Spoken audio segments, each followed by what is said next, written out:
ఇది కదా నా నాన్న పాట అంటే. ఎంత అద్భుతంగా పాడారక్క నాన్న గురించి ఈ పాట రూపంలో. ఎక్సలెంట్ అంటే ఎక్సలెంట్ లిరిక్స్ అక్క. ఈ పాటలో ప్రతి ఒక్క అక్షరానికి ఒక అర్థం ఉన్నది.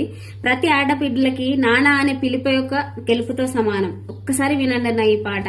నచ్చితే ఒక లైక్ చేయండి, మీ అభిప్రాయాన్ని కామెంట్ చేయండి, మా ఛానల్ ని సబ్స్క్రైబ్ చేయండి. నాన్నని పిలవము ఎవరిని, ఆపదముకు ప్రాణం